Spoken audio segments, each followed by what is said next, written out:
রাজা ও কাক। অনেক বছর আগে এক সমৃদ্ধ রাজ্যে ছিলেন এক গর্বিত রাজা। তিনি ছিলেন ক্ষমতাবান, বিলাসবহুল জীবনের অভ্যস্ত এবং সামান্য কষ্ট সহ্য করতে পারতেন না। তার রাজপ্রাসাদে ছিল সোনার তৈজসপত্র, সুস্বাদু খাবার আর অগণিত দাসদাসী। কিন্তু এত সব থাকা সত্ত্বেও তিনি সবসময় অসন্তুষ্ট থাকতেন। তার আরো চাই, আরো ভালো চাই। এক গ্রীষ্মের দুপুরে রাজা তার বাগানের সোনালী সিংহাসনে বসেছিলেন। হঠাৎ একটি কালো কাক উড়ে এসে তার সামনে বসল এবং কর্কশ কণ্ঠে ডাকতে লাগলো, কাও, কাও। রাজা বিরক্ত হয়ে কাকটিকে তাড়ানোর চেষ্টা করলেন। তিনি বললেন, তুচ্ছ পাখি, আমার রাজসভার সৌন্দর্য নষ্ট করছো কেন? দূর হয়ে যাও।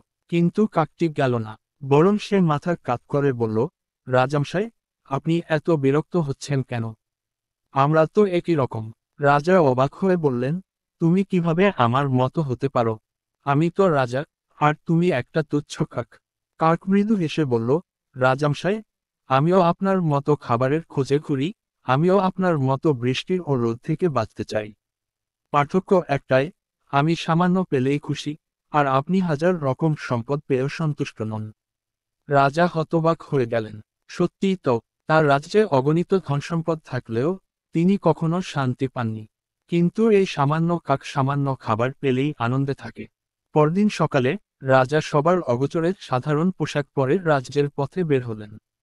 তিনি দেখলেন, দরিদ্র কৃষকরা অল্প খাবার পেয়েও হাসিমুখে কাজ করছে। ছোট ছোট শিশুরা খেলছে, অথচ তাদের পরনে সাধারণ কাপড়। তারা রাজপ্রাসাদের ধনসম্পদের কথা কল্পনাও করতে পারে না, তবুও কত খুশি। অন্যদিকে রাজপ্রাসাদের ধনী মানুষদের মধ্যে ছিল হিংসা, প্রতিযোগিতা আর অশান্তি। কারো কাছে অনেক টাকা, কিন্তু কেউই সন্তুষ্ট নয়।